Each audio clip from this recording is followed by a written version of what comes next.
prochaine question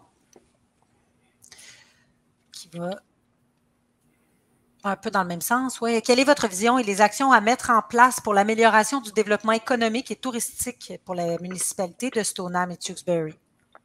On va y aller avec M. Sébastien Couture. Bien, je pense que j'en ai déjà parlé. Moi, je pense qu'il faut retourner à notre ADN récréo-touristique, tout simplement. C'est notre histoire, c'est notre richesse, et c'est pourquoi on est venu y vivre et où on y est resté.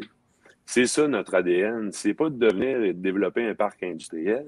J'en ai rien contre accompagner et de faire quelque chose d'éco-responsable ou d'écologique dans un parc industriel ou dans un parc éco-industriel. Et quand j'entends qu'on veut protéger 63 ou 65 de ce territoire-là, ben, il faudrait justement faire ses devoirs en matière d'aménagement parce qu'ils ne sont pas protégés, cet espace-là. Ils sont tout simplement non accessibles de par les pentes, de par l'eau, de par la nature du terrain. Ça fait que c'est de la poudre aux yeux de prétendre qu'on vise en plus un éco-parc industriel. Moi, je tiens à me concentrer sur l'objectif et l'ADN de notre municipalité, la station touristique, le golf, puis E47. Les modèles d'affaires existent déjà. On a juste à regarder nos voisins de la Côte-de-Beaupré. Et s'il y avait vraiment, vraiment tant de liens que ça, bien, c'est facile de justement aller auprès de la MRC de la Côte-de-Beaupré et d'en prendre bonne note de leur démarche avec la station Mont-Saint-Anne actuellement, les OBNL qui existent déjà là et qui fonctionnent. C'est un modèle qui nous ressemble, c'est un modèle qui est à nous. Je ne vois pas pourquoi on se tirerait à tenter de devenir un Silicon Valley. C'est pour moi pas une avenue. Il faut se recentrer puis travailler avec nos partenaires existants.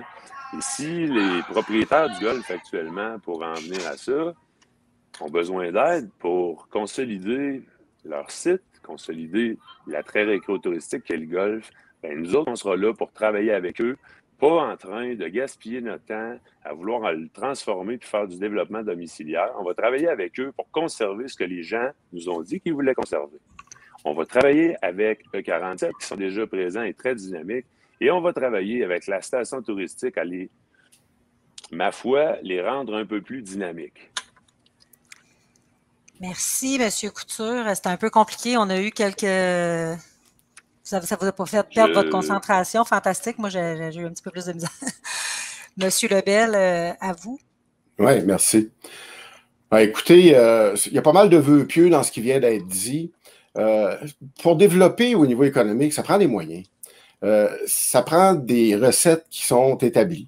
Les gens du golf, quand ils sont venus nous voir, c'est pas parce qu'ils voulaient démolir le golf, vous savez, hein? Au contraire, ils voulaient améliorer l'offre du golf. Présentement, dans la situation actuelle, là, bien de valeur, mais le clubhouse, là, c'est pas eux qui vont le reconstruire. Les moyens sont limités. C'est un 36 trous. Trouver le personnel pour entretenir un 36 trous, ça relève d'un défi maintenant de nos jours.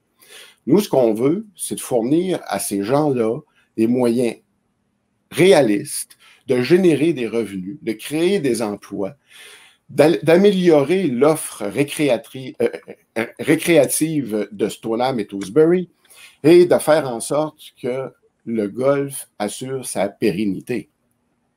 C'est pas parce qu'on a eu une bulle au cerveau qu'on a écouté ces gens-là. Les gens du golf sont venus nous voir. Ils nous ont parlé de leurs problématiques.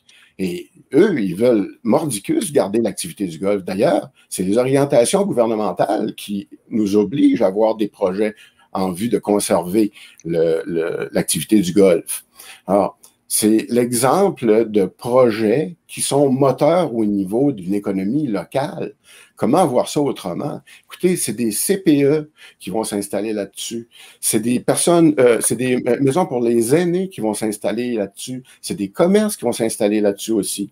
Pas rien que du domiciliaire. Le domiciliaire, il est pour peu de choses, même dans le projet. Alors, là, à secouer des épouvantails, là, on s'envoie de la paille dans les yeux. Puis on risque d'être aveuglé. Puis on risque de manquer de vision. Quelle est ma vision et les actions concernant le développement économique? Avoir accès à des pôles et des endroits désignés pour l'accueil de commerces de proximité.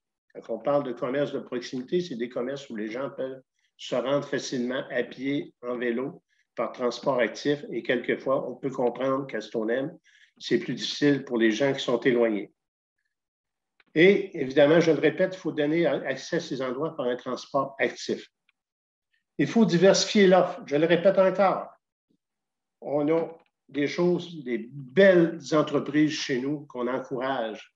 Je pense qu'il y a de la place pour d'autres. Okay? Je pense une fruits et légumes, poissonnerie.